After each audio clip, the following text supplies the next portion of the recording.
storm show. Ay, it's a storm show. All right.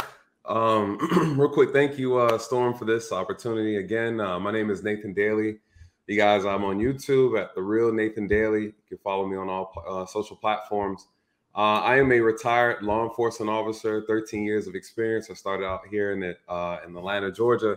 Unfortunately, had to retire due to a tragic accident on the job. Mr. Simpson hit the gas pedal, and Officer Daley was trapped partially in the car, holding on as Mr. Simpson fled towards Interstate I-285. Mr. Simpson swerved to the left, striking a white van with Officer Daley's body in between. Which caused me to have to retire early. And so during my recovery, I decided to, over COVID, my injury happened in 2019, but during the COVID and the riots and the protesting, I decided that when I came back, I was going to use my knowledge, my wisdom that I've gained from this profession to try to help this nation heal from all of the law enforcement issues that we are seeing, and then also to repair the relationship with the Black community and law enforcement to bridge that gap. So I started a YouTube channel, and on my channel, I break down very difficult topics involving law enforcement. And I also discuss a lot of issues surrounding Black empowerment and how our community can rise above a lot of the issues, just overall, just from talking, communicating, and discussing the things that we can do and how we can address these issues within our own community to better ourselves and have better outcomes overall. So that's my brief little rundown. Look, man, I love it. I love it. You got a whole pitch there, and I'm here for it. But no, people don't understand. Like, I give the mess, that's how I make my money. But like in real life, I don't really watch the kind of content I make, if that makes sense. So it's like I want to hear something real. So yeah, that's just what it is. And so I know that the tragic accident that you had actually like made the news. It was really big. So did you want to tell the people what happened, kind of jog their memory?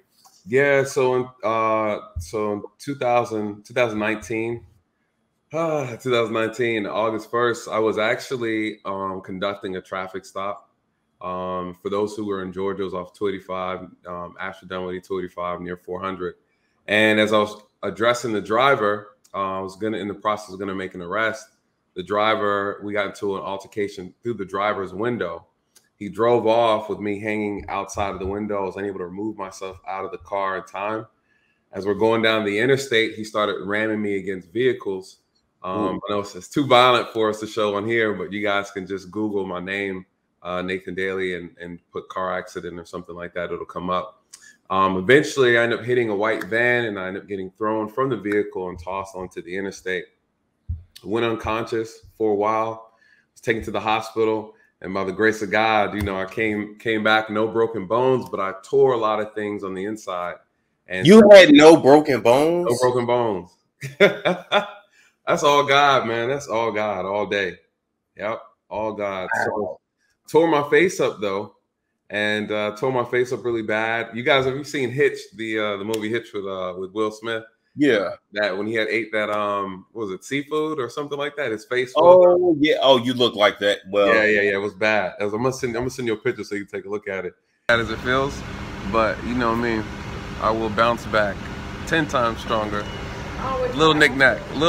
I love you guys. Thank you so much for your support. Went through a series of depression, of course.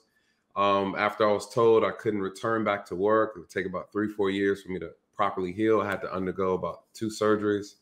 The entire right side of my body was damaged from my back, my lower spine, my feet, my shoulder. And yeah, so the recovery was long. I decided to, after that, start a nonprofit for law enforcement officers called the Blue Phoenix Initiative.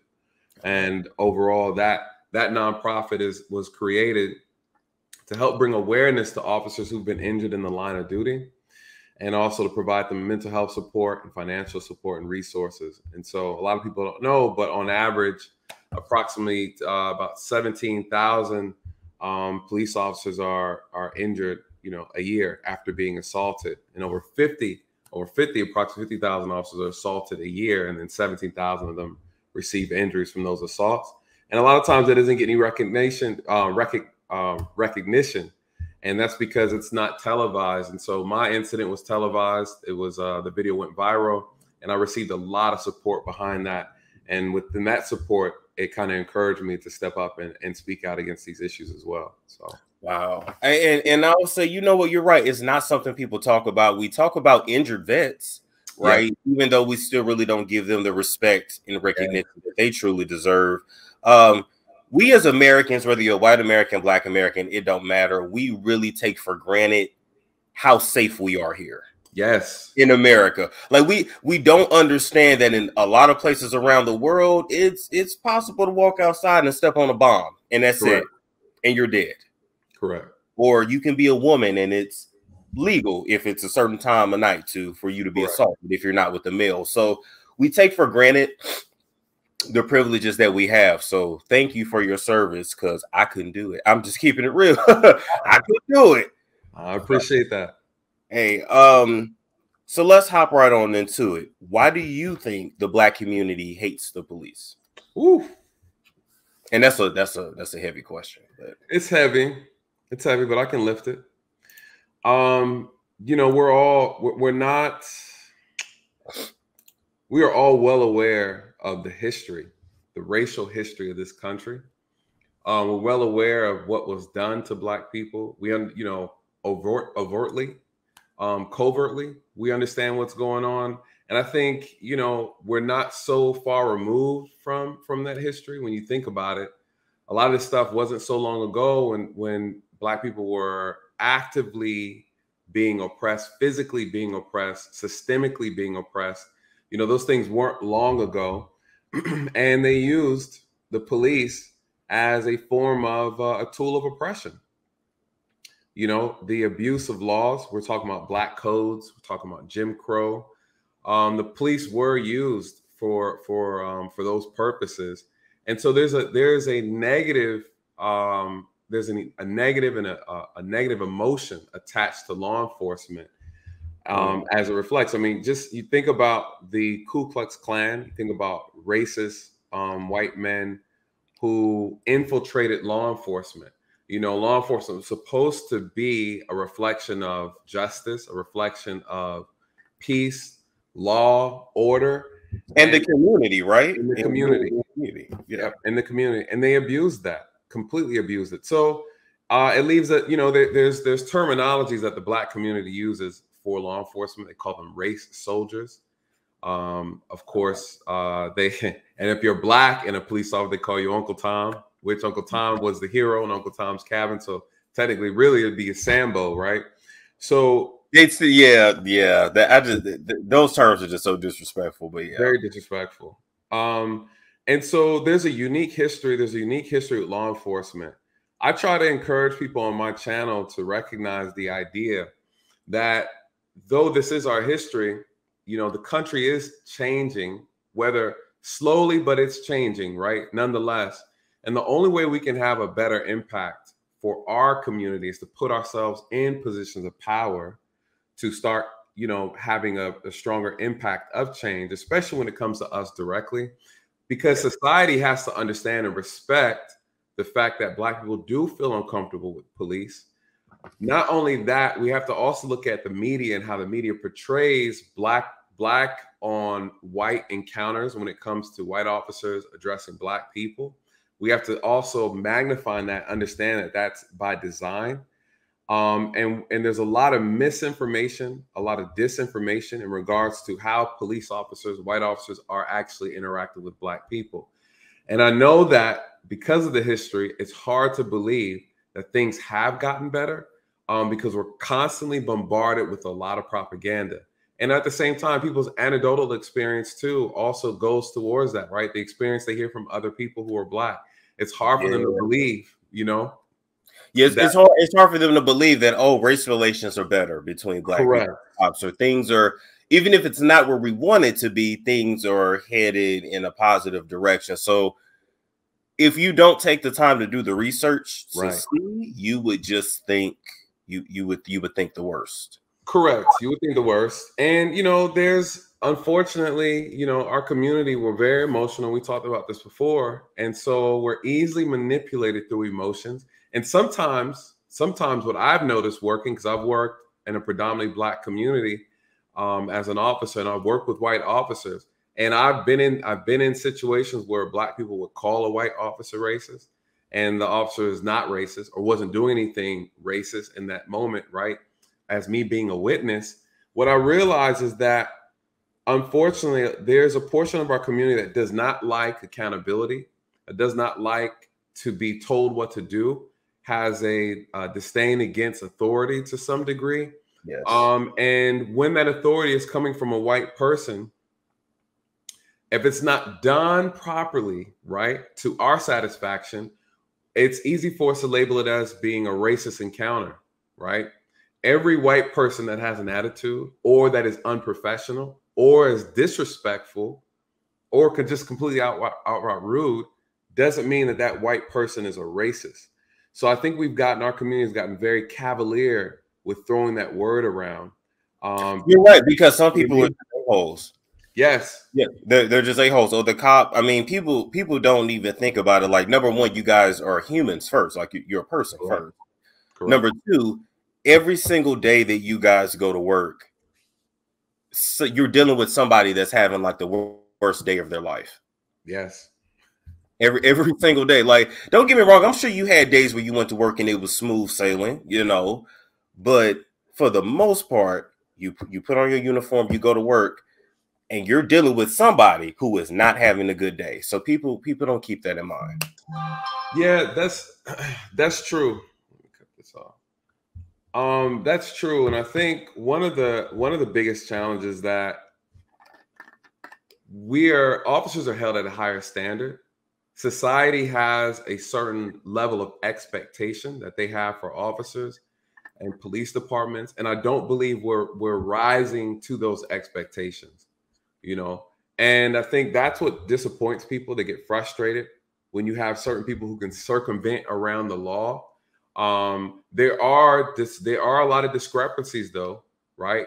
So when we talk about the outcomes, how, for example, according to the Sentencing Commission here in the United States, Black men are charged 20% more with longer sentences, 20% longer sentences for the same crimes that their white men commit.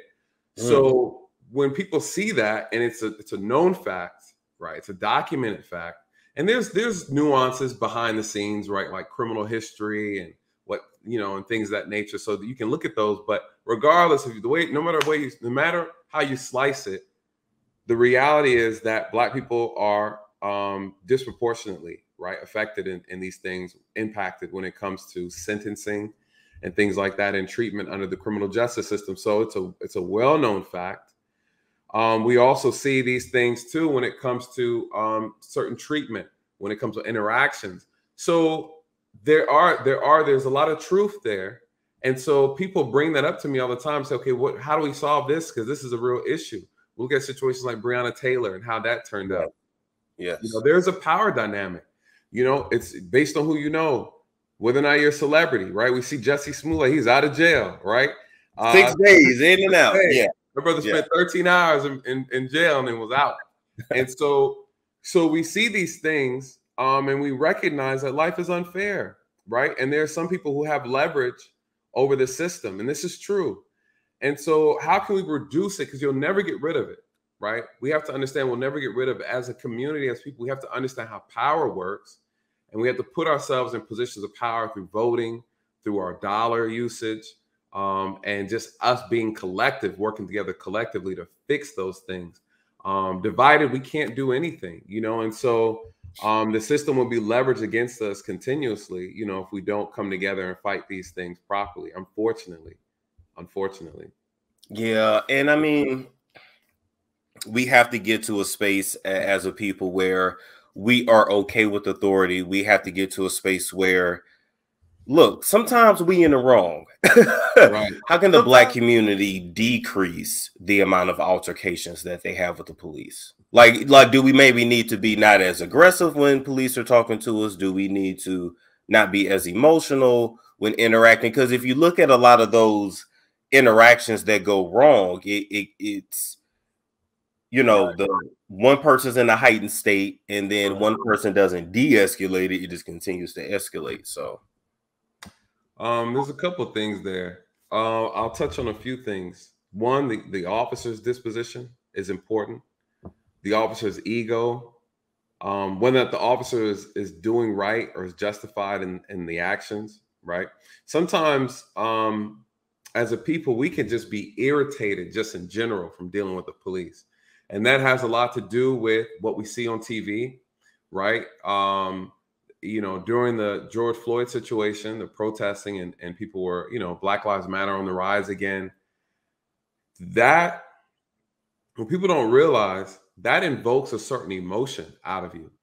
yeah. And you're watching this stuff on TV, and the powers that be know this and they understand this, right? They're showing you all these things. They're showing you repeatedly Black people having bad encounters with white officers. They, of course, they never show you the positive encounters. They never show you the good ones. They never hardly ever show you any encounters where white people are having bad encounters and being shot by white officers. They never show you that. They never show you encounters where Black officers are shooting and having shooting Black people. They never really show you that. Yeah, because I've heard that some of the Black cops are worse.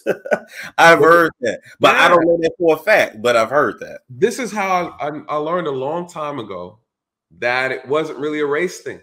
And not to say the race issue doesn't happen. It does happen, but not to the extent that the media is showing people or trying to make people believe. Sometimes you just have a stupid officer. Sometimes there are officers that are just imbeciles. There's no way around it. White, Black, whatever. There's some officers that are just not good at their job. They're not always racist because they make a mistake or you don't like how they treat you. You know, you'll come in contact with more white officers that are racially insensitive than they are actually a racist. I mean, they just don't really care about Black plight, right? They don't really care. You. I was gonna ask you to define what's the difference between being racially insensitive versus being racist. Yeah, let me touch on that real quick. So racially insensitive just means that they don't care, right? They're either oblivious, out of touch of Black issues or how we feel or what we believe to be issues, right? They don't relate. One would argue, is that a good thing or a bad thing? Some people say, well, if you're doing the job, you need to be relatable. Well, that's not how officers are trained. That's something that needs to be reformed, right? And what also needs to be reformed is we need more Black people in this position. There's not enough of us, you know? And so we don't want to do this job. And, you know, out of 700,000 police officers on average, we got 700,000. Only 12% of them are African-American. The number is dropping. Departments are trying their hardest to hire and recruit African-American police officers. We don't want to do the job, or those who are applying don't qualify because of whatever in the background, whether it's credit or whether it's any type of tickets or crime and things like that, or criminal history. No, don't tell me they coming to apply and they got tickets. Oh yeah. If you have a lot of tickets, a lot of times they're strict, but they're trying to make the adjustments. Regardless, the problem is we have okay officers, we have good officers, and we have great officers. The problem is we have a lot of okay officers and we have a lot of officers that aren't good at all, right? For whatever reason. So the problem as a whole is that it's too easy to become a police officer, right? Everybody and their mama can do it. The reality is this should be the hardest profession to do. This would be the hardest profession to actually get hired in. This would be the most difficult job to be hired in, period. It shouldn't be that easy, right? It's a lot of responsibility. Yes. A lot of power. Yeah. They're giving power out to clowns, you know, clowns all across the color spectrum, clowns. So, you know, out of all the officers, I would say about 20% aren't worth a damn.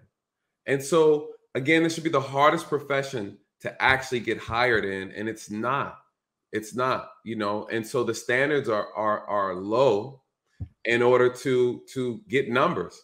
And so this is where we're seeing a lot of the issues. And so I would say racially insensitive. And when the person is insensitive to what you need or what you believe you need, they just don't care. You know, I've seen officers, and again, I've seen Black officers do this too, where you know, you're like, oh, officer, you know, I just lost my job. You know, I got 2-3 kids, right? Sir, I don't care. I need you to sign all 7 tickets, please. Ooh. Right? Completely detached from reality. You know, then you have a black officer do the exact same thing. So what is that? You know, and then you're even more pissed because you're like, wait, I'm black, and you not. Correct. Yeah, correct. Gotcha. And there's a lot more to that dynamic. But for the most part, you know, I tell people all the time, just because an officer is right. Because here's the thing: a white officer might tell you to get your ass out the car now. Then I turn around and say, get your ass out the car now too, right? I say the same thing, but you label him as a racist because he was rude, right? You feel because of the history and because some of us have, we have not been able to separate the history, the past from present day, right? Again, we still believe we in some instances that you know, Jim Crow was just yesterday, right? We still feel that dynamic. We're still blaming descendants of slave owners or descendants of racist people on all white people, and that's not accurate, and it's not fair to them. It's almost like someone saying because you have you're black, you come from a generation of criminals, that means you yourself are a criminal. We have to treat you as such, and so we just have to be mindful and treat every situation as a new situation and give everybody an opportunity to prove whether or not they are, you know, racist or not racist, right? We can't just label everybody that, unfortunately. I like that. I like that you said that. Let me ask you this, because it's something I've always wondered.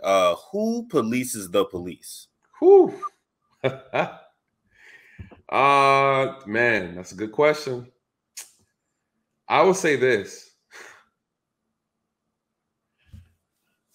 There's layers to power.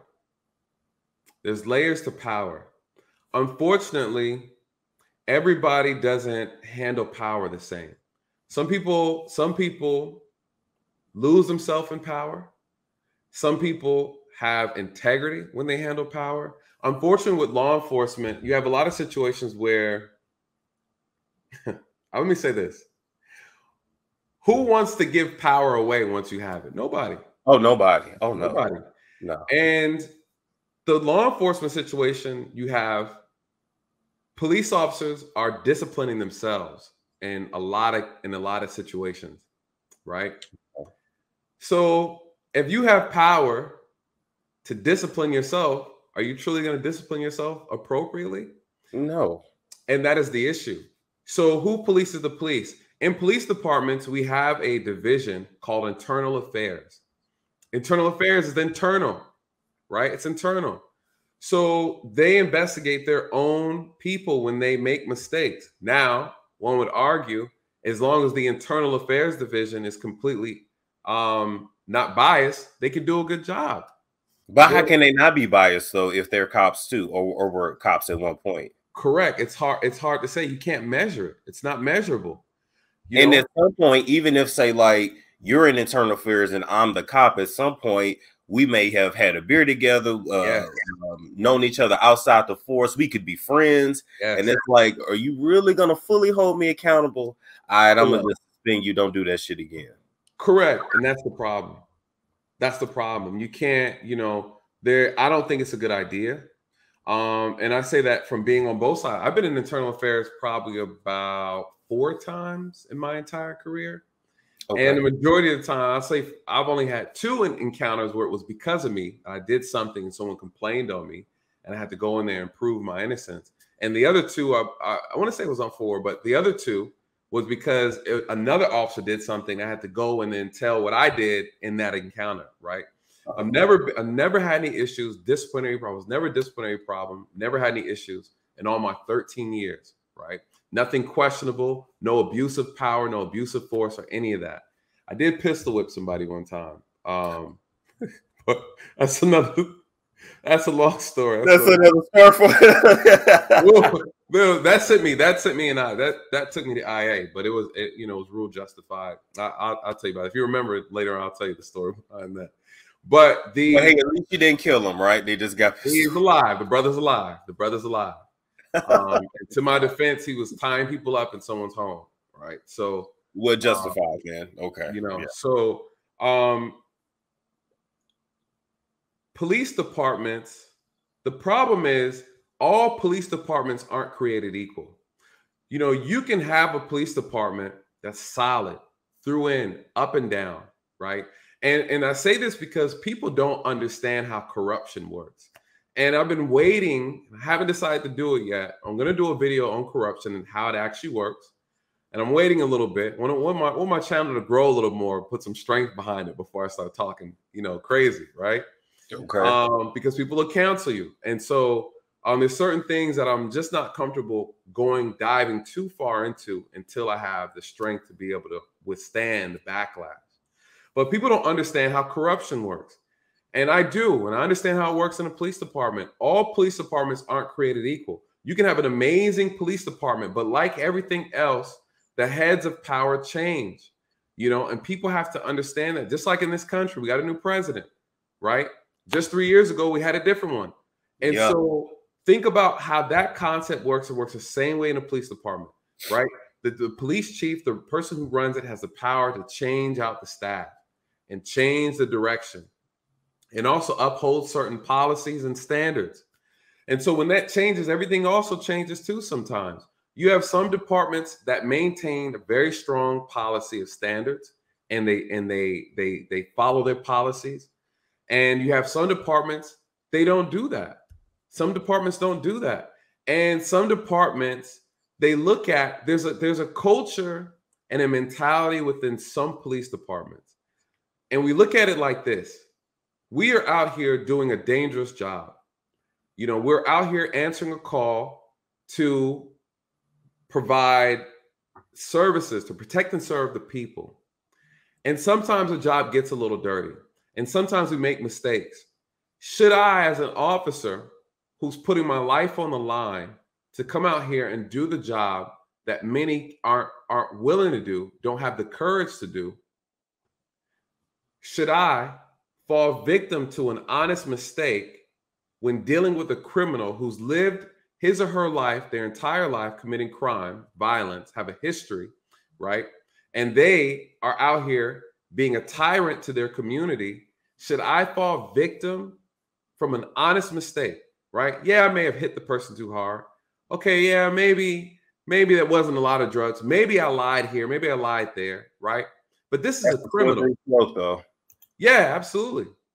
And what the mentality is you try to justify doing wrong because this person is bad, right? This person is a violator of crime. This person, in your perception, right? You start to bend justice. You start to bend the truth. You start to bless you. You start to bend the rules, bend justice, bend your vision and understanding of what truth is, what law is, in order to justify why you're about to do something illegal, right? And you're justifying because you believe that this person is a bad person because they committed a crime. You know, this person committed sexual assault. This person is a drug dealer. This person robs people, whatever. So who cares if I lie, right? Who cares if I hit this person a little harder, right? Who cares if I abuse my power just a little bit? Why should it matter? This person is a criminal. And what happens, officers get caught in that mindset and they take it to a level where they can't return. Now, what happens? You have a leadership that looks at it and says, why should I punish this officer? This officer is a crusader of justice. This person is a deviant individual, right? This officer has a family. This officer had good intentions. Okay, yeah, you know, he hit him a little hard. He may have kicked him in the face. He may have done this, may have done, right? So I'm going to defend my officer because at the end of the day, this is a law-abiding citizen. This officer is someone who's upholding the law, and this person is a criminal. Why should I defend this criminal? That is the slippery slope that officers get caught in between, and the leadership ends up supporting that in some cases. That is the problem with the mentality of some officers. They start justifying their illegal behaviors, violation of people's rights and constitutional rights, because they believe they're criminals. Who cares? You know, who cares? I'm gonna bend the rules. Who cares? They're a bad person. What ends up happening now, then you have a department that tries to defend and shield those officers, even when they make an honest mistake. Sometimes they make an honest mistake and they still try to protect them under that mindset of, we are good, they are bad. Why should I, right? Why should I? And unfortunately, it's a very dangerous mindset to have, because that's what we see. We see that often, where good officers who make honest mistakes, they try to protect them. And it backfires. We see that with Breonna Taylor. These officers made a bad mistake. Oh my God. Intentionally, right? Horrible. And I believe that that narcotics unit was corrupt, and they were there looking for money, right? And so, you know, I did a video on it, but, you know, I know what happened. I know what was going on. I could tell just by how everything unfolded and how everything came out. I know exactly what was going on. So, of course, you're going to protect these officers because you believe that, you know, and you hear society say the same thing. Well, she died. She shouldn't have been dating a drug dealer. And this is the problem, right? They try to justify wrong behavior or illegal behavior because of the actions of what the person did. That's not how it works. Yeah, that's just not, that's not okay. Not okay at all. So I guess, I guess really what you're saying is, as police officers, we police ourselves. Right. But that's also dangerous because, well, Correct. There's going to be a level of bias that you really can't overcome. True. I have a theory too. I think that, I can't speak for women, which I'm going to ask you about that next. I can't speak for the women police officers, but for the men, I think that it's dangerous if you've never had any kind of power and then you become a cop, right? You know, maybe you were never the athlete, or you were a failed athlete. Maybe you were bullied in school. Maybe you were just never the cool guy, whatever, right? And then now all of a sudden you put on something that you the man, like you have a license to kill. And I just think a lot of people, a lot of men, if they're not healed on the inside, they're not going to know how to handle that. Oh, absolutely. And, you know, to before I jump on that, let me just say with the last thing about policing and disciplining each other, there has to be, I believe, in order to make people feel comfortable, because I'm the type of person, if you show you can't do something, then you need to be removed out of that situation, right? Out of that responsibility. We've tried it this way where officers, you know, discipline themselves, departments discipline themselves. We tried it. It's not working. People aren't okay with it. And I think from that, we have to look at another alternative means. And you have to come up with an outside either agency or a citizen review type of board or private group, that's hired to do the disciplinary review it, compare it with policy, someone that the people in the community can vote in, right? That, you know, and let them decide the disciplinary action based on the policy, right? Because you have someone, again, that's not biased and is completely separate. You need someone completely separate. And that will be my solution. Whether people like it or not, it's not going to be a popular opinion amongst police officers for obvious reasons, right? You're taking power out of their hands. Right. But it keeps everybody honest. And at the end of the day, our job as servants, that is our objective, to serve our people. And if you're not there for that purpose, then you shouldn't be doing the job. So that should never offend or turn any officer off if you're there doing it for the right reasons. So to this next point, yeah, how do you feel about people that never had power that now have power as a cop? There we go. Okay, that's a very good question. I say this all the time. I don't think we've actually really dived into this. I don't think people understand this concept. We throw it around a little bit. If you never had power before, all of a sudden you're given power. You don't know how it's going to affect you. You don't know how it's going to change you as a person.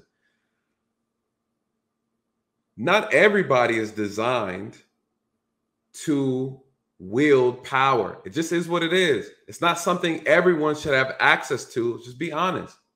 Just because you're a human being and you believe you should have it doesn't mean you should have it. You're right.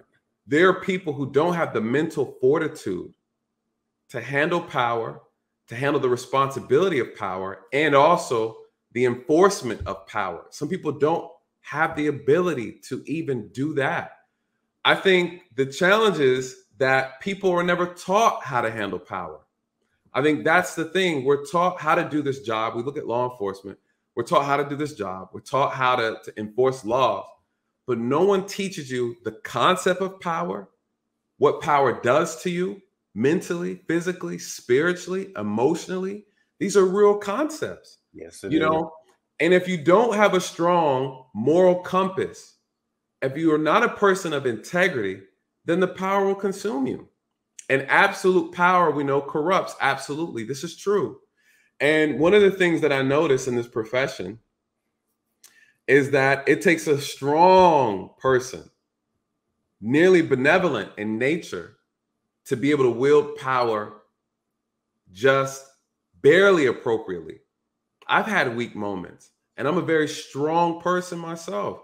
You know, I like to contribute a lot of my ability to handle the power the way I have handled it through my faith. You know, I'm a Christian. Okay. You know, at the end of the day, you know, I don't mean much. You know, first of all, I'm Christian. You know, but listen, I know a lot of people throw it around. Yeah, right. Yeah. So, but through faith, through my faith, through my upbringing, through my teachings, as just as a person going through life, I'm also a martial artist. You know, these are all things. At the end of the day, when you take and you take these things in and you assess them, I'm very introspective. I'm very patient. And I love people. I have a love for people. I love to serve. So, you know, when you incorporate those things into the human self, you get a different response. The reason why I say all police officers are not created equal is because we're not. There's no one officer that'll be alike. And it's because if you really want to understand how a person handles power, you look at their history, you look at where they came from, right? What type of life did they have? Did they come from humble beginnings? You know, what was their experience like, you know, socially in school, you know? And again, there's so many variables that determine how a person responds to power, how they enforce power, how they acknowledge it, right? And their level of responsibility when they have it. The problem with law enforcement is, again, you have a lot of people who've never had power before. And when they put on that uniform, they don this uniform and they go out into the public, people automatically give them respect. They give them respect. This is one of the few jobs where you're given respect and you never have to earn it. You never have to earn it. People bow to you, they submit to you, right? They idolize you, and you never earned it. And so what happens to unearned respect? What does that look like? You know, what does that do to a person's ego, right? When I show up to a scene, people respect me just because I'm in the uniform. But at the end of the day, I'm not a respectable person. I'm not someone worthy to be respected. Yeah, it would give you a God complex. Absolutely. Yeah. Absolutely. Yeah. And that is the problem. I've seen people come in, they start this profession humble, you know, and as time goes by, I see them, their behavior changes, their mannerism changes, the way they wear their uniform changes. They're wearing their radio behind their back. You know, they got their hat turned backwards. What? They got sunglasses on. I'm like, when you get sunglasses, you know, it's not, you know, and it's, you can't tell them nothing. The way they move is different because they feel it. The power is such an amazing thing, but it's also a drug. And if you don't administer yourself, if you don't administer the drug properly, you become addicted. You know, who checks the person with the power, right? Who checks you? You know, I have leverage over you when I see you. I have complete leverage, complete control over you. If you don't acknowledge and submit to my power when you see me, you can have a bad outcome.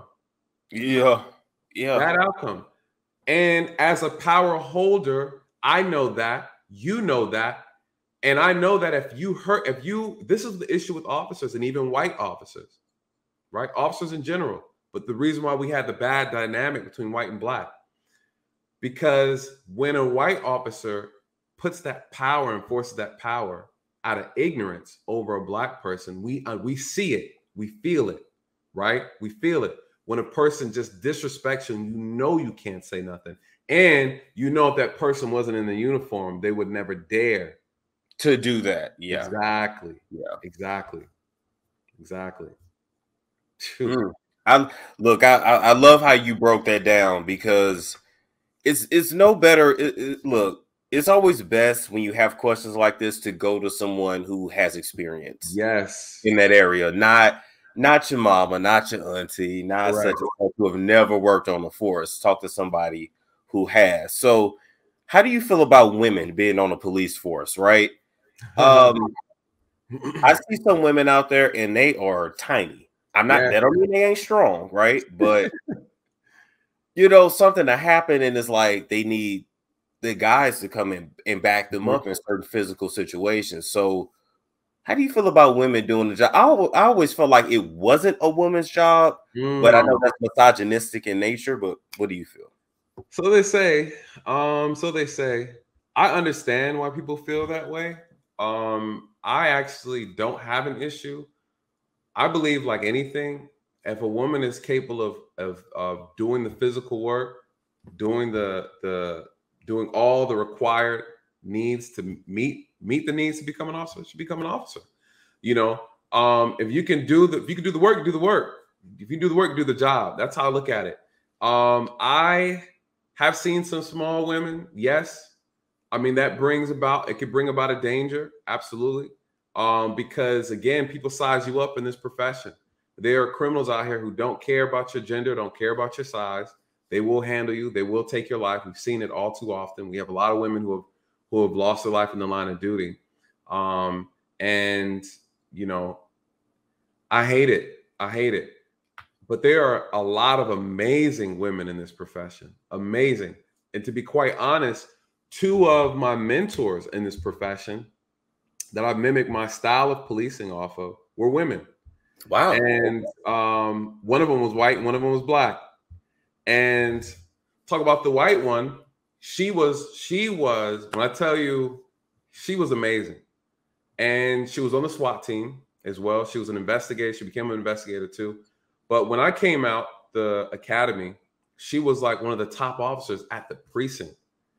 And well respected. She handled her business. She knew, I mean, she was well respected in the black community, right?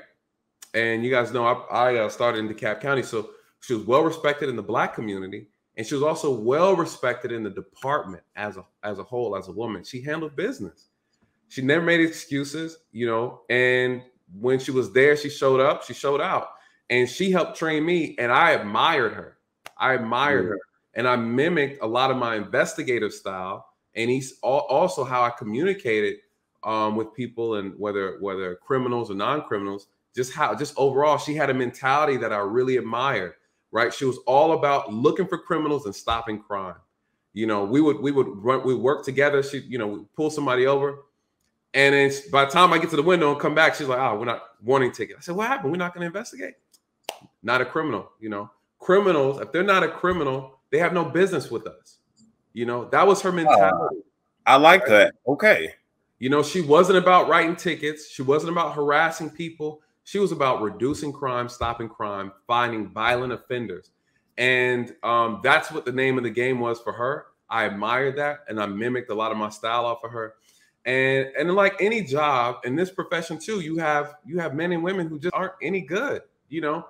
And so when a person takes their job seriously, their performance reflects that. When you have women who take their job really serious in law enforcement, and their performance reflects that. And I would even argue there are some women in the job, in the department, that I would want backing me more than some of the male officers. And so at the end of the day, it's just about, are you committed? Are you pushing? And of course, there's a strength dynamic, you know, that goes without saying, you know. But the skill, the tactics and strategies, you know, women have that all day. And, you know, at the end of the day, that's what matters in this job. You know, you got to have the tactics, you got to have the strategy. There's some men out here who are weak too. So, you know what I mean? So no, I don't have an issue with it. We need more women. We need more women in the profession. They're looking, and of course, women are underrepresented. I don't know the exact number, but we definitely need more women, especially more Black women. But it's a very difficult profession. It's very stressful. as well. And so, you know, there's pros and cons that come with it on both sides for both genders. That's a great question though. I would say too, I think it's great for this reason as well. Like if you have to pull over a woman and you have to search her or anything, you can call a woman officer. Correct. You pat her down. You do all that. If she get out of line, you put in the chokehold. I ain't got to. So I think it's great for that. I ain't gonna lie, because it would be very easy for a woman to say you patted her a little too hard, or you would nope. Yeah, it's happened. It's happened before, and you know, and not having women doesn't change the game, because you know what happens is, as men, we're supposed to pat down women with the back of our hand.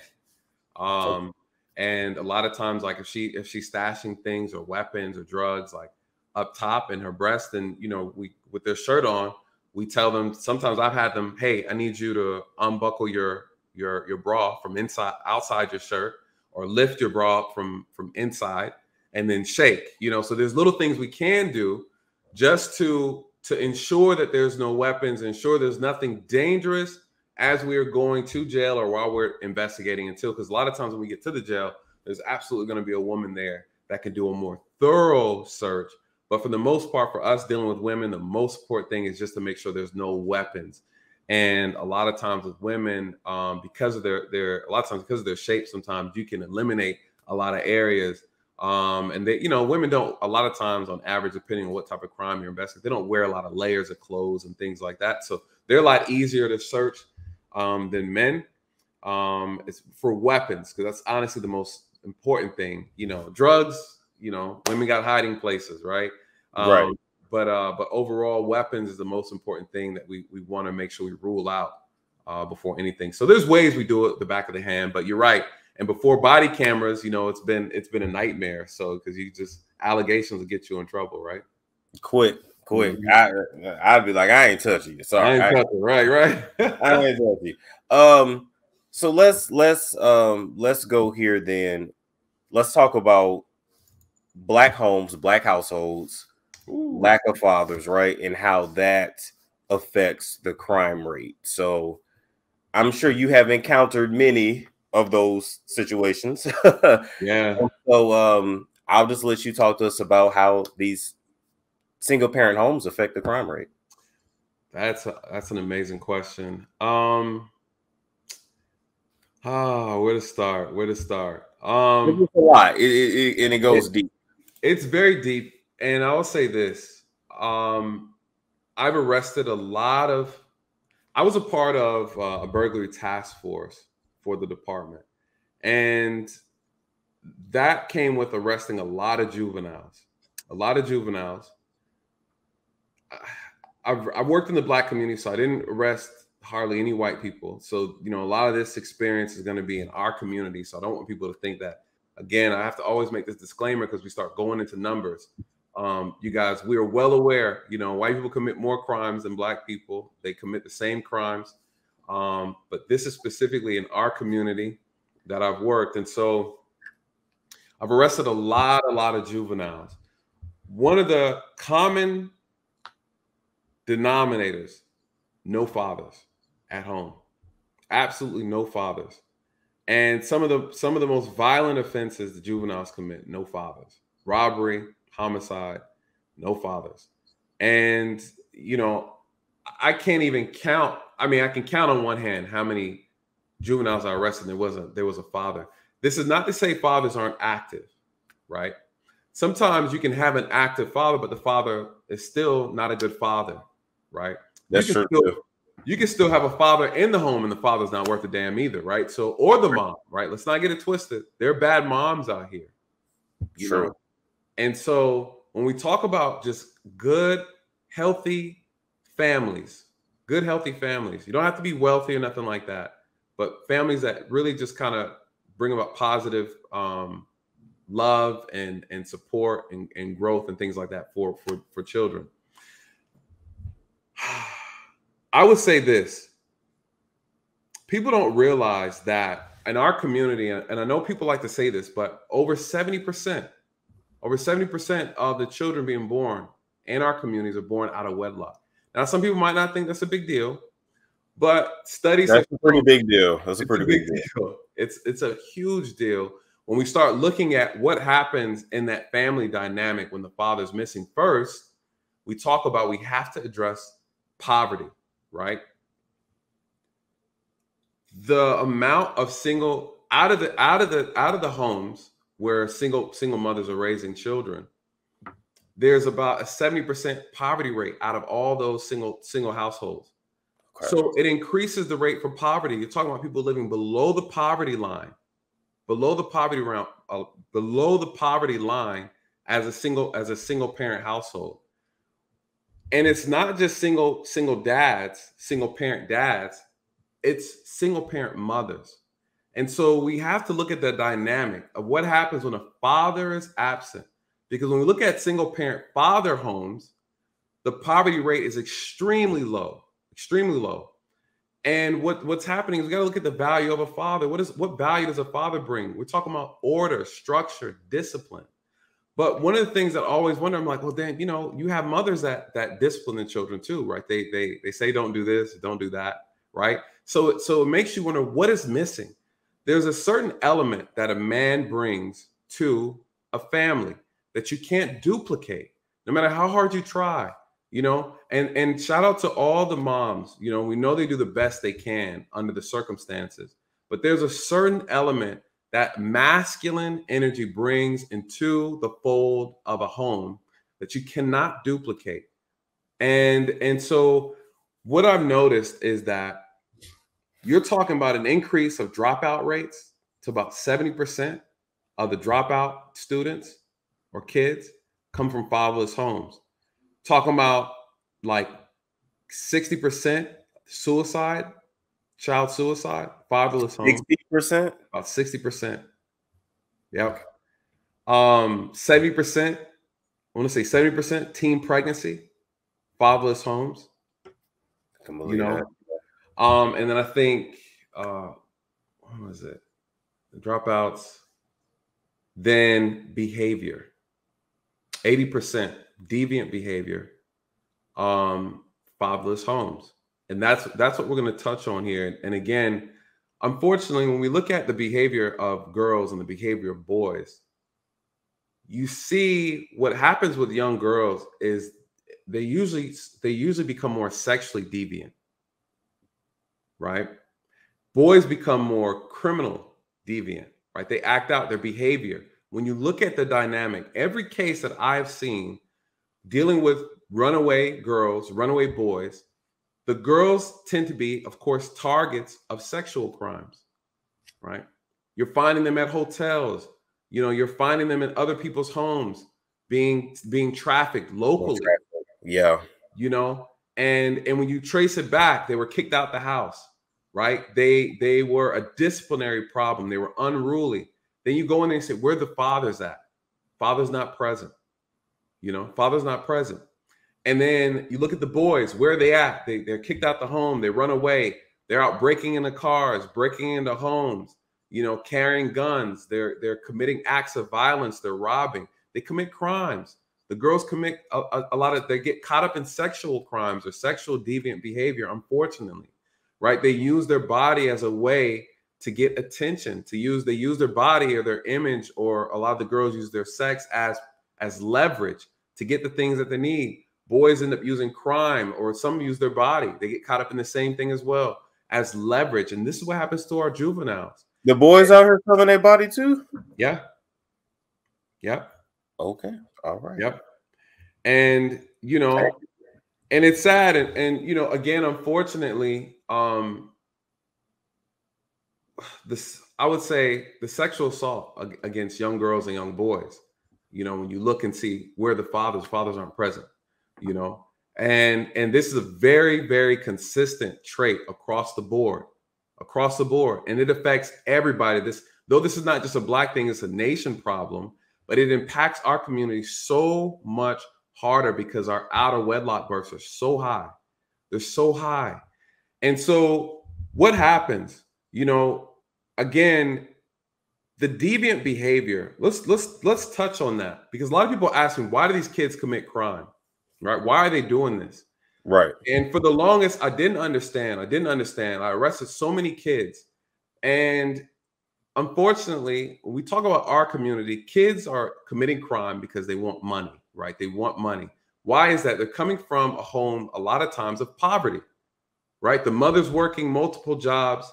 There's multiple siblings in the house, right? Sometimes multiple fathers. And there's no access to wealth. There's no access to resources. And so now these kids step outside their home and they try to get it through illegal means. There's a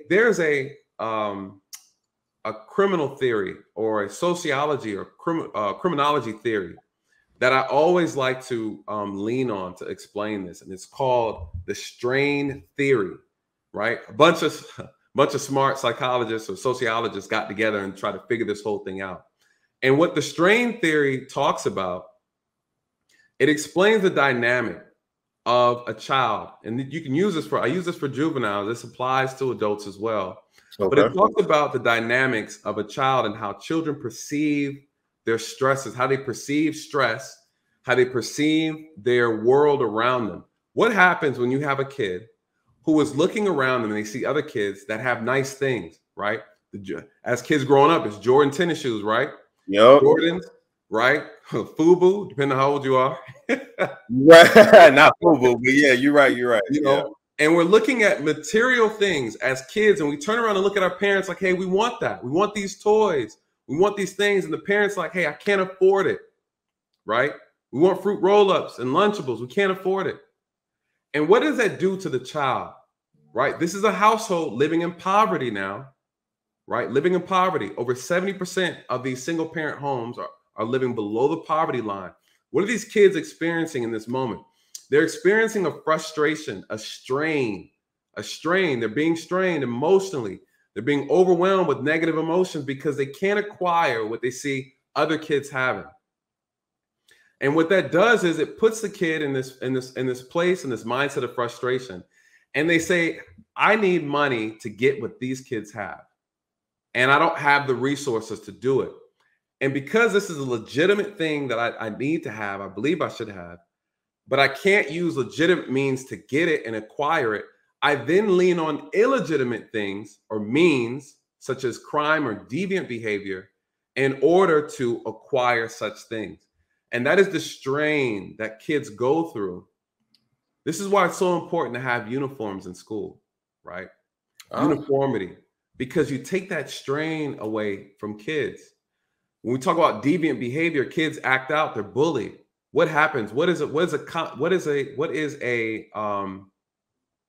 consequence of that bullying? Suicide, right? What did I say about the increase of suicide without fathers? Why? 60%. Yeah. Right? Then you have truancy, you have runaways. Why? Being bullied, not being accepted. Then, you don't fit in school, right? You start doing drugs, you start looking for other means to cope, right? So then you lash out, you become a bully yourself, right? Now you feel like you got to steal things. Like, these are all roots, but with no father present to enforce hope, enforce, a mental fortitude, encourage, structure, discipline. These kids lose themselves, right? They go off to the deep end. There's another concept too, and it's called anomie, the anomie theory.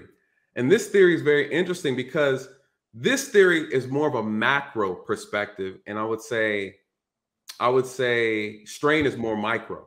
Anomie looks at a person's environment. Look at their overall environment. So as a juvenile, we say, okay, why are these kids committing these crimes? Why are they so deviant?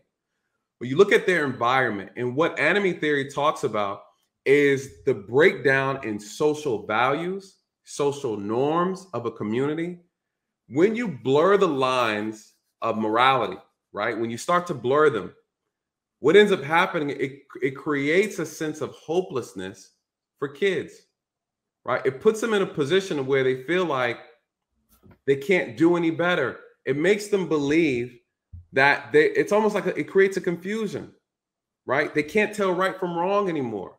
And when you look at our community and you look at our values, you look at how we look at things that are right and wrong, they're blurred now, right? We've taken tradition right? We don't even have tradition. Well, everybody's doing whatever they want to do. So yeah, correct. Yeah. So when you compare this to Black culture, you start looking at where's the breakdown in the rules, right? We have our rules are starting to fall apart. The lack of authority, the lack of respect, right? Appropriate behavior, shaming, right? We don't shame anymore, right? So we start looking at how there's so many things that was once considered not proper. We are now looking at it as it's proper. Like we don't care anymore, right? And so it's become a situation now when we look at the theory itself, it's saying when we stop caring, when we stop looking at these things and holding people accountable, people are more likely to lean into more deviant actions because there's no accountability. There's no structure of rules anymore. No one is following any type of guidelines. And that is what we're seeing in our community. And so no consequences. No consequences. No families. Yes. A lot of Black people coming up now, we don't have strong families. We don't even have elders. What happened to elders? What happened to elders? What happened to elders? And this where are all the old people? Like I know we got old Black people still, right? So like where they, but then we kind of go through this thing of, well, you have the elders of your family, but a lot of times, you know, you as a child, you may be more mature than them. Yes. And so you know, it's like the blind leading the blind. So it's like, okay, if you're immature and you're an elder, I'm not gonna follow you. So I'm just trying to figure this out myself. So it's really sad. It is, and I don't know, honestly. A lot of people have different perspectives on how we got here, and you know, the truth is this: if we don't repair, I would say if we don't repair this situation, our community is going to be doomed because we can't keep going in this direction. You know, we see the poverty linked to broken homes, dysfunctional homes. We see the crime rate. The crime rate is linked to fatherless homes. Yeah. And the amount of violence in our community, the amount of violence that we commit against each other is through the roof, you know, and our community as a whole commit half of the most violent crimes in this nation, you know, and we're only 13%. You know, when we look at the homicide, I always like to point out the homicide rate within the Black community is way too high. And on average, we're committing about 7,400 a year against each other, against each other. And the white community, if we look at that, they're about 4,200 a year, you know, but they're 60%. You know, we got to go back to how are we valuing ourselves as a people? You know, why are we so quick to take each other's life from an argument? People always ask, where are the fathers? You know, where are the fathers? Where are the fathers? And so going forward, right, for the people that are, you know, in their 20s, well, yeah, late teens, 20s, 30s, whatever, what advice would you give them on making it better for the next generations, right? I know some people will say, well, just make sure you're married before you have a baby. But if marriage was never modeled to you, we don't even know who's a suitable candidate for marriage. Like we don't really know. That's very true. We weren't taught, you know, when you're not taught and you're not groomed, again, this all falls into culture. Black culture is dysfunctional. You know, there's segments of Black culture that's counterproductive and self-sabotaging. And so it has to, everything we do, everything we need to do has to start with the kids. Everything always points back to the kids. And one of the biggest problems in our community is a lack of sexual discipline. A lack of sexual discipline is one of the keys. Now, this is a Western problem. Everybody's having this issue. But again, when white people get sick, Black people get the flu, right? Everything hits us so much harder. We have to remember in the 60s, around 1965, the out of wedlock births, out of wedlock birth was about 25%. 25%. We are now at 70%, right? 70 to 75% out of wedlock births. Skyrocket. And it's destroying our community. We have to have family. That is the root of the solution and the root of the problem. What do I tell young men when I come in contact with them? Because, I know they're going to come out here and try to do their thing. Sexual discipline. I tell young men, because at the age of like 16, 17, they're out here having kids. They're out here getting girls pregnant. That shit was not allowed in my house. Right. Same here. I could have never done that. And I remember in high school, we had about 3 or 4 girls in high school. When you look at the start of poverty, and not to say she can't get herself out of it, but look at the struggle. Look at the strain that comes behind that. You put these unnecessary obstacles in front of you. So I talk about the discipline. I tell young men that if you can't see yourself having children with this woman, this girl, you can't see yourself marrying her, then you don't need to be inside of her. Right? Oh, wow. And that'll knock out 95% of sexual encounters. Yes. And it's difficult. I get it. I was a young man too out here. And so I understand.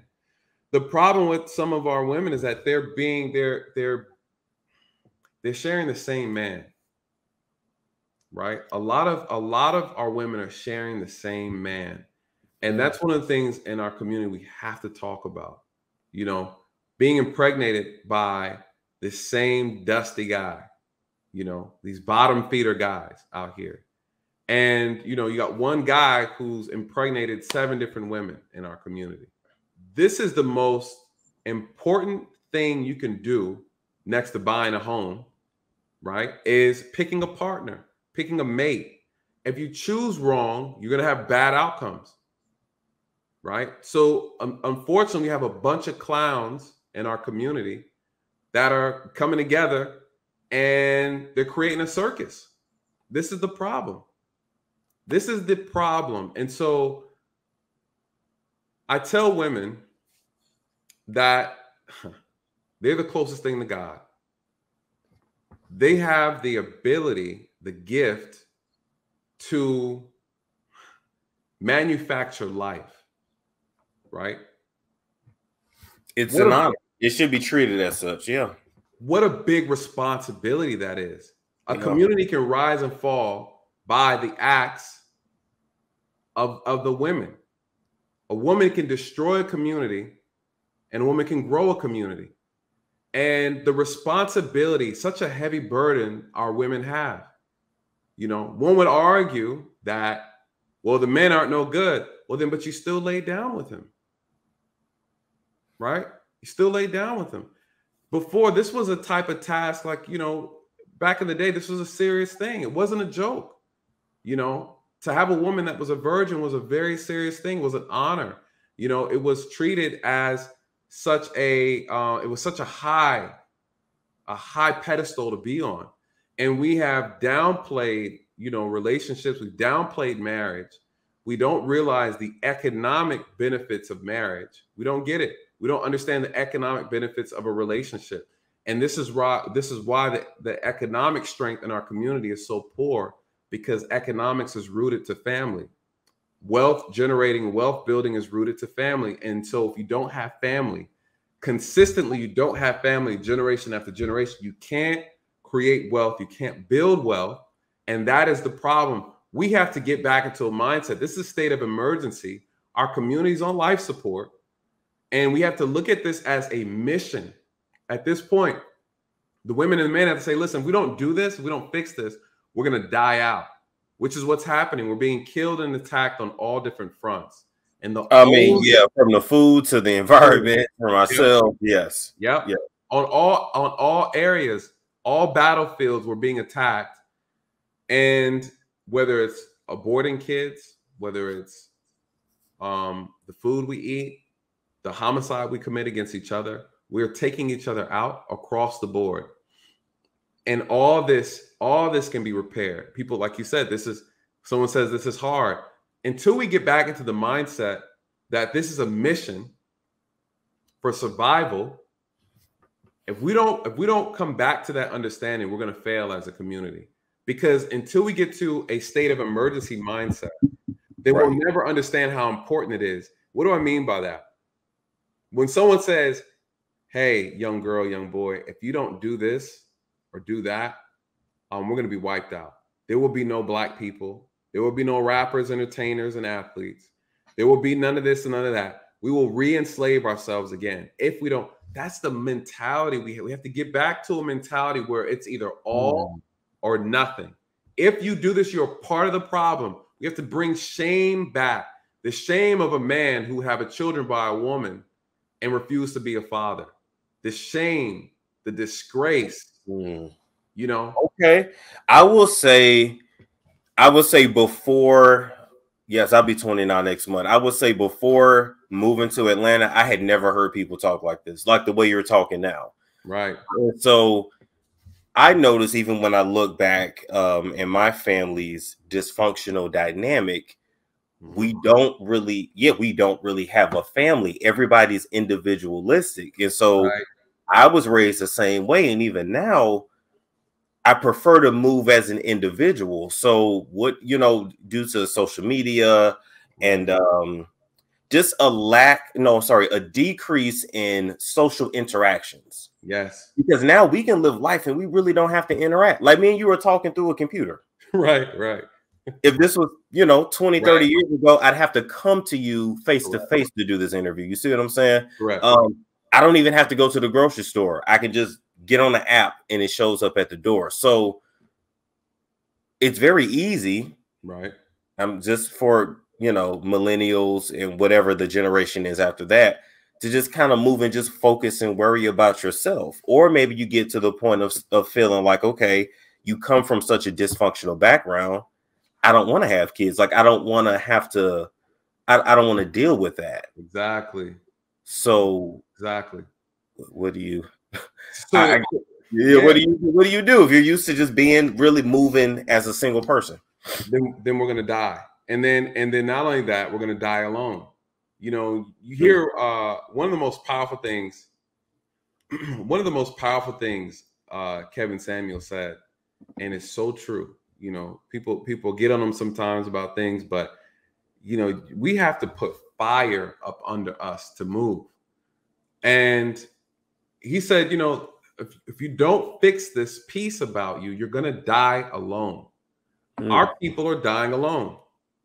And when you die alone, you're not passing on anything to anybody. A lot of times you weren't able to build anything.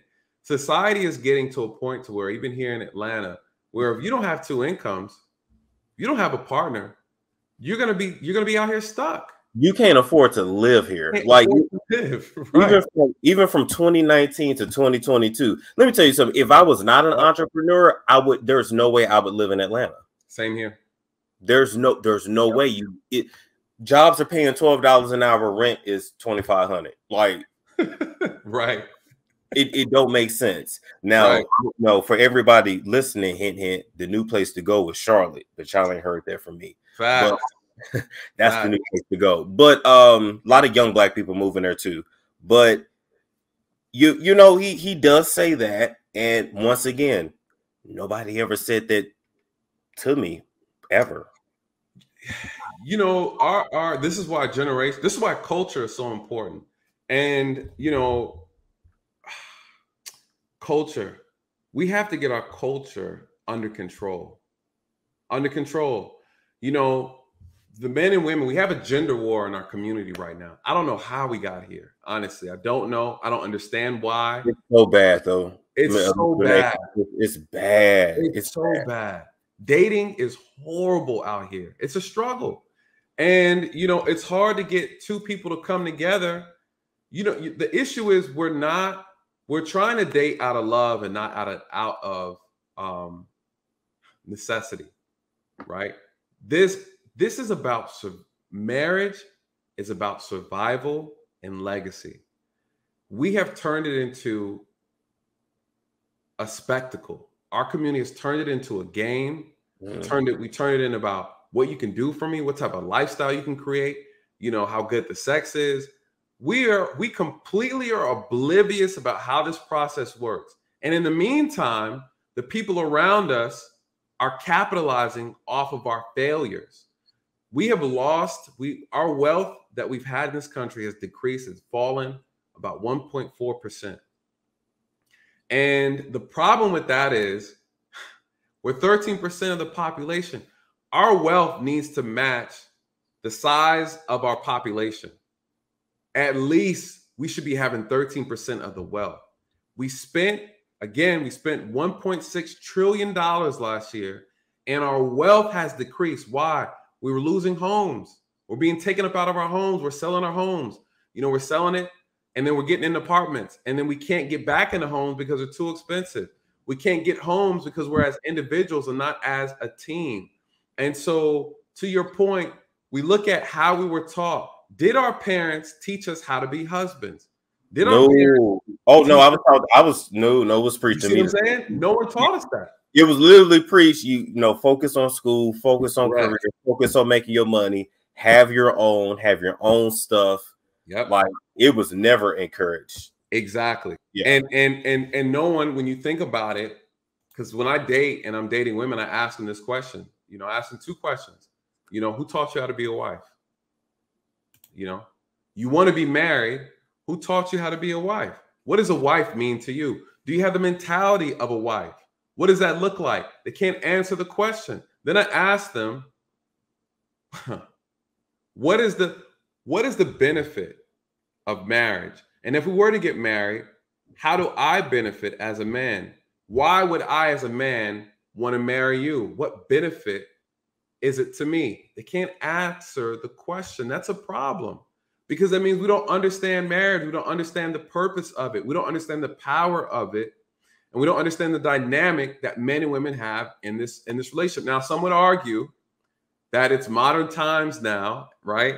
And so we do things modernly. But the problem with that, though, is that shit ain't working. It doesn't work. It ain't work. We may live in modern times, but we're still humans. Like, we're still correct animals. Now, I would say this because I came up literally in the social media era. Okay. And from the invention of Instagram came out 13 years ago. Mm-hmm. That has drastically changed how people date. Yes. And I'm gonna tell people this, and I'm gonna say why. Our parents, man, they didn't have access to the world. Millions of people. You dated who was in your neighborhood. Yep. You dated the cute girl in your class. And that's what it was. Yep. And not only that, you were attracted to them because that was what you saw. Correct. Now, we looking at stuff on an app and we just think we deserve something that's way out of our league. And that's on the male and the female side. Yes. Yep. Or we looking at stuff that ain't even real, ain't even realistic. We ain't even gonna talk about the airbrushing, plastic surgery. You know, look, a lot of the fitness dudes, they fucking fast before they take the pictures. Like, they ain't like, yes, it's a lot. So I think people are very out of touch with where they fall in the sexual marketplace, what fits them. Okay. And that's literally why a large segment of people, at least from my generation I can speak of, are single. And, you know, it's Friday night and they watching Netflix by themselves because you want a guy that's 6'2", ripped up, but baby girl, you not that. Same thing with the guy. Right. You want this model, but she's not going to be attracted to you. Correct. Let's talk about it. Let me start with when I started policing and social media became a thing, Facebook. When I tell you the domestic violence went through the roof, because Facebook, before, a lot of people might not know this, when I was younger, you know, we had MySpace, Black Planet, if you Latino, you know, mi gente, right? And then Facebook came out, changed the game. But before, in the beginning, Facebook, you had to be a college student. You had to have a college email to register to that. You couldn't just be anybody else, Smo Joe, and get on Facebook and start an account. And then eventually, Facebook opened up to everybody. You have to be a college kid to have it. And then in that moment, when I tell you domestic violence went through the roof, I would go to people's homes, and it's the man caught the woman cheating, woman caught the man cheating. You start looking up Facebooking old exes from elementary school, high school. You know, you've been married for 20 years and because you've been miserable in your marriage, you got on Facebook and start looking around. You know, every time I have to read these messages because that's where the evidence is, right? For the crime. Oh, you know, I'll be over here in a minute, blah, blah, blah. And, you know, so-and-so showed up and, you know, put my car on fire, or, you know, put all the tire, pop the tires out of the car. Like all these things, you know, investigating. Social media has changed the relationship dynamic in a negative way. And though there's some pros with it, the pros don't outweigh the cons. And to your point, you're absolutely right. And a lot of issues surrounding my social media. And, you know, people are never satisfied. They have too many options. People don't know when to cash out, you know. And I say that's the biggest problem with women, though, more so than men. Because women, unfortunately, are on a clock, you know. If you want to have a family and have children, women have a little bit more things, more variables they have to navigate through than men. And so, you know, what I've seen with that too is that women are kind of, they're stretching their time out. They're waiting too long, or they have outlandish expectations. Again, like you said, and I've come across it too. You know, sisters were like, you know, they want a brother 6 foot with a 6-pack and 6 figures. I said, you want the devil. That's what you want. That's 666. Yeah. You know? Yeah. Do you know who Chili is from TLC? Mm-hmm. You remember that? I don't know if you were big into TV back in the day. She had a TV show back in the day about her dating life and why she was single. Yeah. Did you remember she was like that too? Yeah, she had unrealistic expectations, and I think where women mess up, because I've dated them, right? I come across, I meet a chick, she's like, you don't make enough. You know, I prefer to date guys who don't work 9 to 5s. I got that. Prefer to guys that don't get me started on that. You know, 6 feet, you know, 6 foot. You know, I'm 5'10". I'm like, man, I'm taller than you. So you have women who pass up on good men. Wait a minute, let's stop there. Let's stop, because that always gets me too. Mm-hmm. You're only 2 inches from 6 feet. Yep. What is the problem? It's unrealistic, man. And here's what this is the problem that I've noticed with a lot of our women. And I know this is a Western thing, but we talking about Black folks. So I think women tend to confuse, or I would say they replace their preferences and exchange them with the standards, right? Basically, they confuse their wants with what they need. And what ends up happening, and I'll say this, as men, what's unique about men, normally our wants and our needs coincide with each other, right? And so our list is very small. It's very, very small. We're very easy to please. It doesn't require much. And our needs reflect our wants. With women, a woman's needs are very unique. It's very standard, universal, right? The thing, protect, leadership, serve, you know, that type of situation. A woman's list, right? Their list, what they want is so large. It's such a large, tall order. And so what happens is that's technically their preferences. Women have a preference. Men understand that our preferences and our needs are two totally different things, right? Your preferences are supposed to be your wish list, not your need list. And I think what tends to happen with some women is their preferences become their needs, right? Which makes it unrealistic. And then they look at life through the lens of hope and in possibilities instead of probability, right? And so they have this long list. We all know it to be true. And that list is unrealistic. But when you point it out to them and say, hey, listen, the likelihood you're going to find, you know, check off these 30 boxes is not possible. It's not practical. But women will say it's possible. You know, that brother might be in the West Congo of Africa, right? That's what I'm saying. Is he going to be attracted to you? Correct. When he sees you. But no one thinks about that because it's too, you know,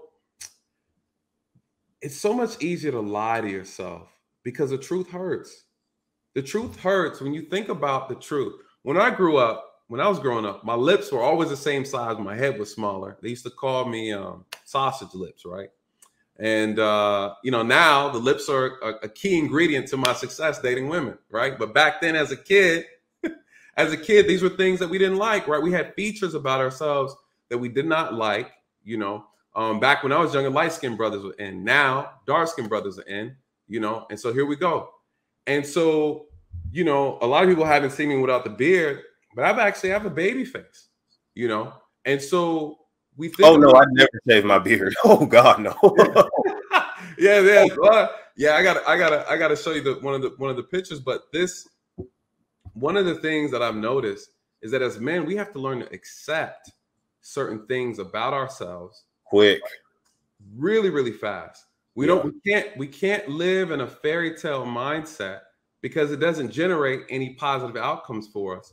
And I think, unfortunately, a lot of women have gone a very long time without being criticized, right? And so we can also say, you know, we're the fathers, right? Because fathers bring a sense of reality to men and women. And so one of the things I always look at with women is that, how are you looking at this situation? Are you looking at it from a place of practicality? Or are you looking at it from a place of it's just possible because I've seen someone do it. I've seen it on social media.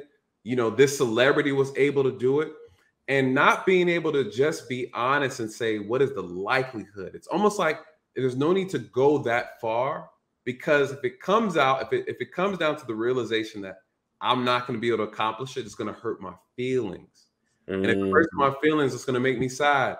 And so I think a lot of women try to avoid the self-hurt, right? The self-realization, accusation that this too is very possible that I might not get it. And, you know, again, when you're looking at situations based off of your preferences and not based off of the standard, then you're always going to feel like you're missing out, right? You're always going to feel like you're missing out. And if you feel like you're missing out, you're always going to leave the door open to try to get something greater than what you already have, instead of understanding that what you have is amazing. And this is the problem with a lot of women today. They don't understand they have a great thing when they've always had it, because they're trying to constantly look for another opportunity that's even greater, instead of accepting what they have and acknowledging it and being happy within that. And being okay with certain things, because, you know, like Steve Harvey said, I forgot, he was somewhere, some lady was calling him ugly. He was like, bitch, everybody ain't meant to be cute, right? He like, but I'm funny, right? You might not be an athlete, but you could be smart. So I think also as Black people, we have to stop treating each other as a monolith. Yes. We have to give ourselves room to really truly be ourselves, right? Because every Black dude ain't meant to be an NBA player. Correct. You know, and we're not even going to talk about the trauma that you endure if you're a Black male and you don't play sports. It's just basically like your ass don't exist. Yeah, you're shunned in our community. You know, I did martial arts growing up, and, you know, people laughed at it when I was younger, and it was kind of like, it wasn't anything popular. It wasn't anything. We've isolated ourselves, and again, men and women do it, you know, but everybody can't date that cheerleader, right? Or the most popular athlete in high school. Like, you just can't. It just is what it is. You know, one of the biggest problems, and I've seen, is when you have someone who puts themselves on a pedestal, they overvalue themselves. They find themselves to be alone. You know, they're never satisfied. And you know, again, instead of judging someone based off of the value they have, the value they bring as a man isn't defined by his pockets. A woman isn't defined by her beauty. And so a lot of times, unfortunately, you have a lot of insecure people who lead with their insecurities, right? And so if you lead with your insecurities and that's all you have, you know, that's one of the biggest problems that we see. You know, a lot of times women who are very attractive, they lead with beauty. And a lot of times they don't have anything much to offer when you start to get to know them. That's why you have some of the baddest dimes out here that can't land a ring. Oh, they alone. Oh, they alone. Oh, dude, homie, a smash. Yeah. But then he gone because he like, damn, she's a dummy. Like, and literally what I've noticed too is the happiest people, which because like you're gonna get to a point where the looks fade, you're not gonna be super thin forever, like all that stuff fades. The happiest people are really like the average looking people. Yes. You know what I mean? Like super beautiful people be having the most traumatic ass experiences. It's weird, but they be miserable. You know, Halle Berry, that's one. Can't keep a man. Jennifer Lopez, that's another one. Can't keep a man. You know, I'm just saying it really makes you think. So I also one thing I'm noticing, I see a lot in social media. I think the men and the women have been negatively influenced by pornography as well. Ooh, yes. Yep. Because now I'm seeing so many women talk about, I don't date you unless you pack in 10 inches. Correct. And I'm just like,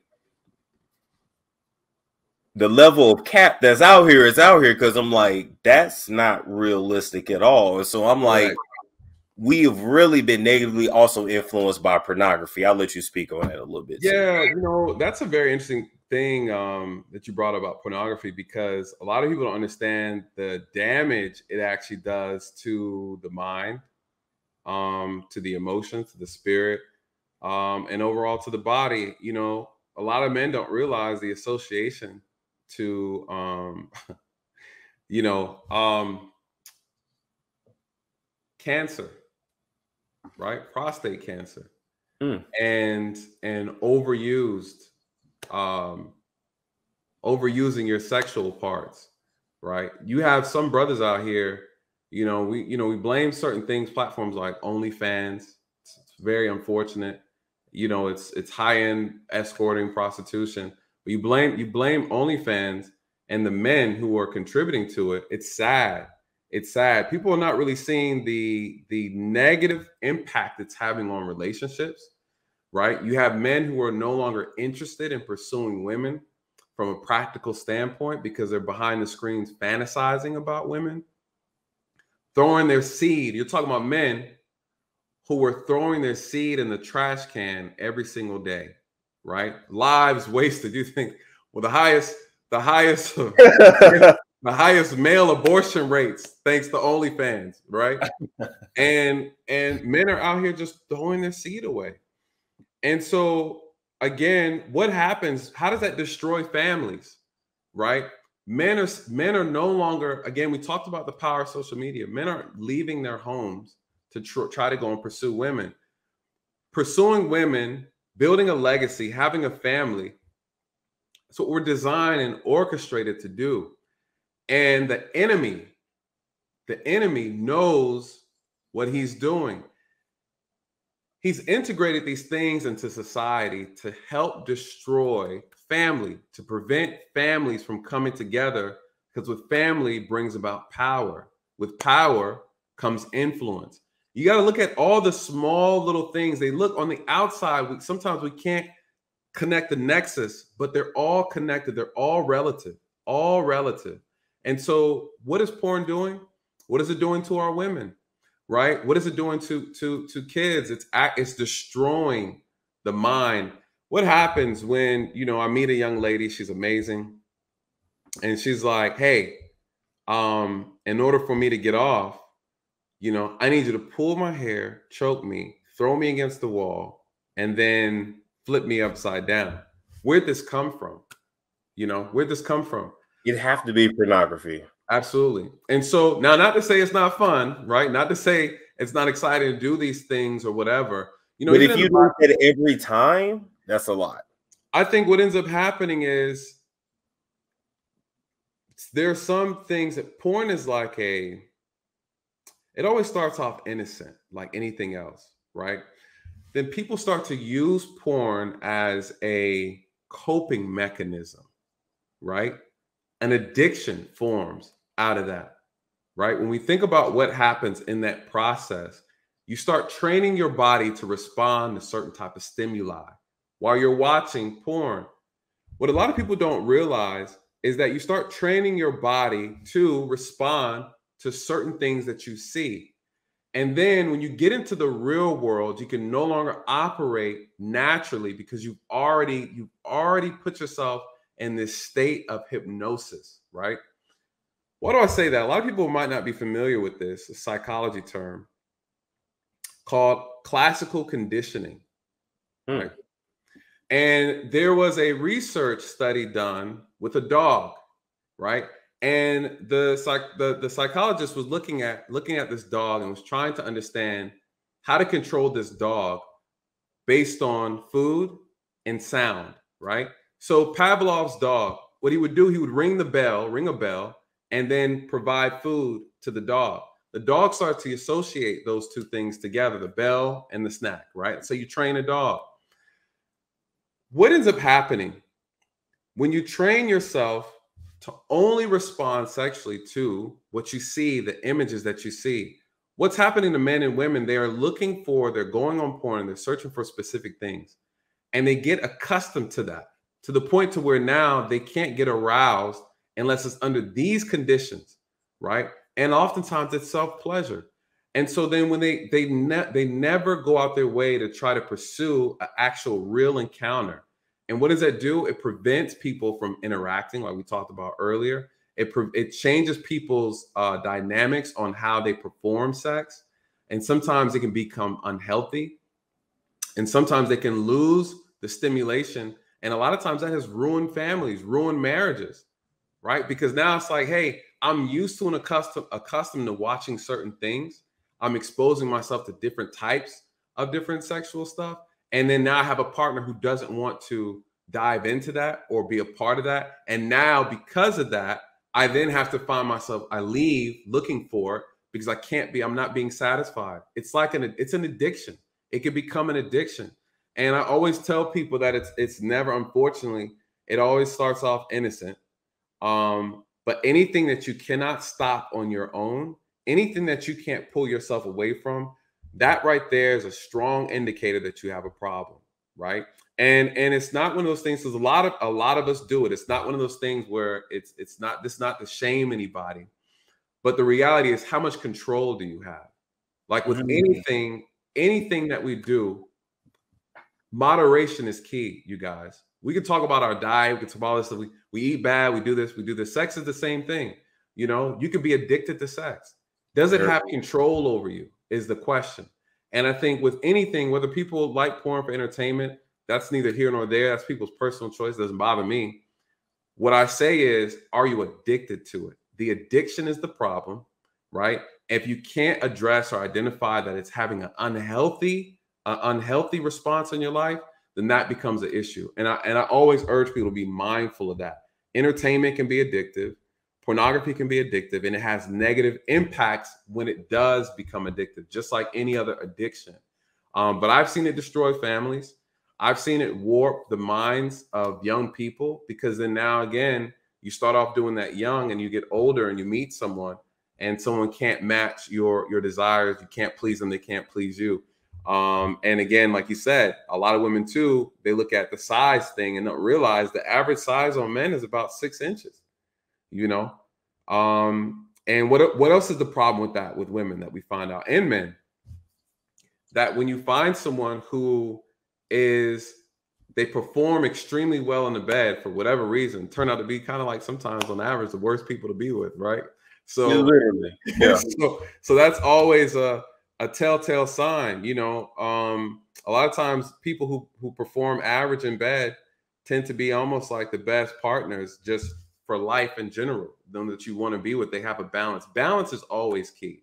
I've never had success with women who are extremely good in the bed. They've always been a headache at the end of the day, you know? And so sometimes people lead with their strongest qualities, right? And so if being a high sexual performer is your strongest quality, then it gives me the side eye, you know?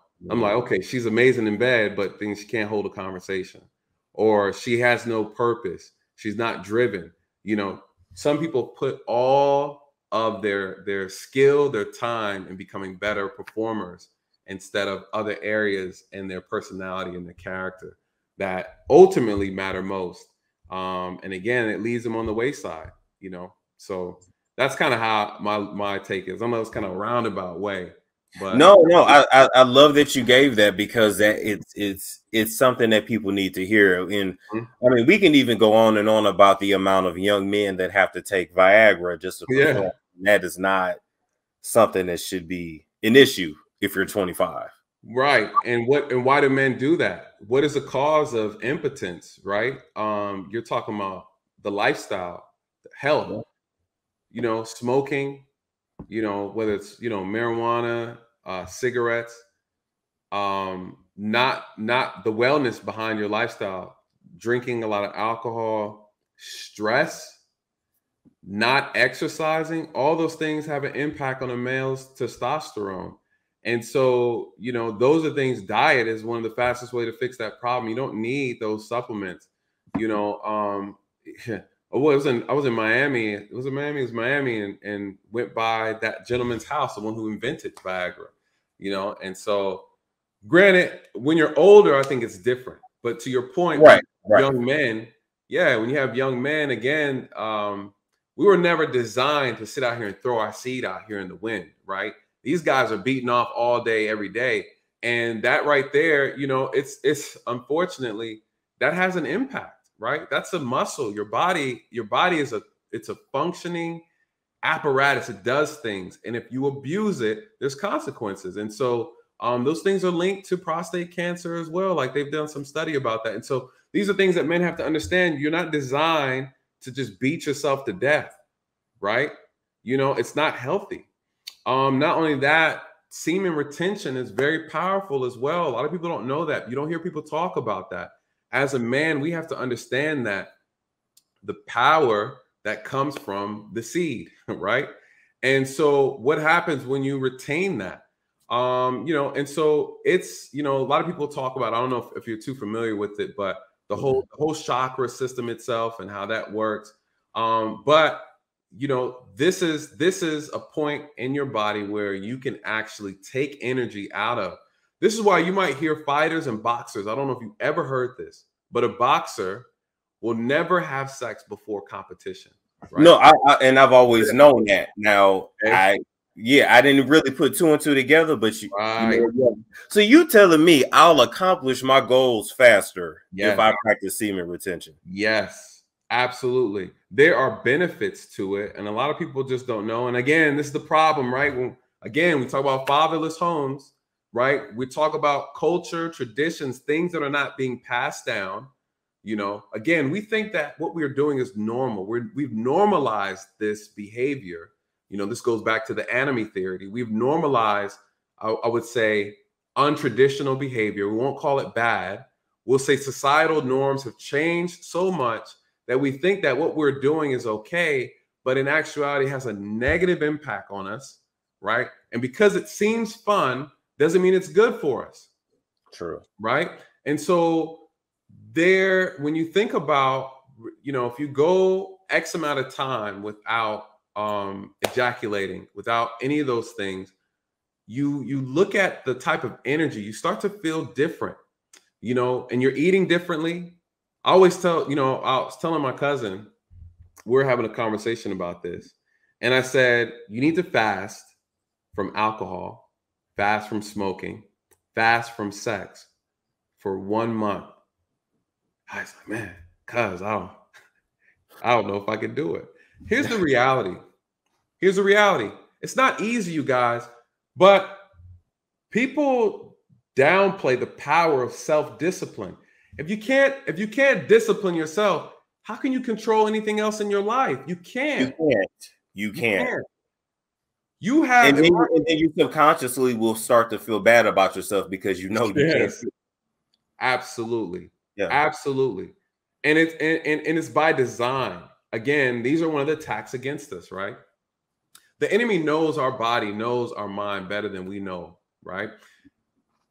In martial arts, I would teach kids, I would say, the most power you have is the power closest to you. And the further out you get, the less power you have.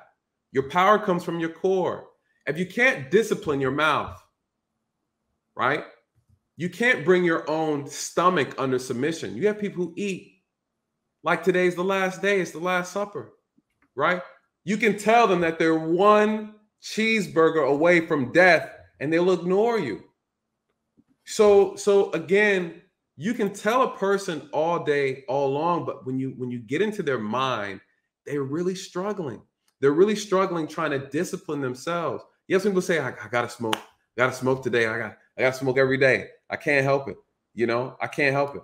And it's like, how do you lose so much control over yourself? You know, people forget the power of self-discipline. So when we had this conversation, I said, try it. He called me back about 2 months later. He said, man, I've gotten so much done. I'm productive. I have energy. I'm focused. What is he not doing? He's not chasing after women. He's chasing his purpose. Sex is one of the biggest distractors for men. The biggest. If you cannot control that, if you can't become sexually disciplined, if you don't practice discipline as a man, you're done out here. You're done, you know? And so again, if you can't have a woman walk into your place and completely derobe and you can't turn her down, it's a problem. It's a problem. And, you know, I've seen a lot of men in this profession. We've seen it just overall, just over time, who fall. The greatest of men have fall from the hands of a woman simply because he couldn't turn it down. We look at Chris Brown, right? The man was almost brought down on an allegation. And what was it worth, right? Right? What was it? Was it even worth it? This woman, he wasn't even taken seriously. She meant nothing to him and almost cost him $20 million, right? He ghosted her anyways. He had no interest in her. Was it even worth it? Again, the discipline. You know, for men's of mean and men's of purpose, men of value, we are more valuable when we have a woman of value by our side. You know, at the end of the day, if we're going to be doing these things and living these lifestyle of purpose, we have to have a woman of purpose. And having a strong woman of purpose, a woman of value, what does that do? It keeps you disciplined, right? All of your sexual needs are being handled by this woman, you know? And so we have to, as men, we have to also look at, we also have to look at the women on the outside as being a threat to our growth, a threat to our progress, a threat to our development. You know, you have to look at that. Because a lot of people don't realize, and I've seen it happen, that your enemy will send a woman your way to distract you.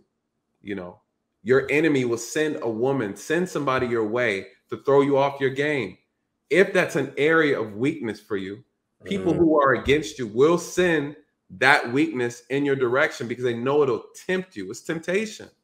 You know, it's temptation. Whether it's money, business opportunity, right? They see you're weak in an area. That's a door people can walk through and take you out, you know? And so that's why I'm very, very big on the discipline part.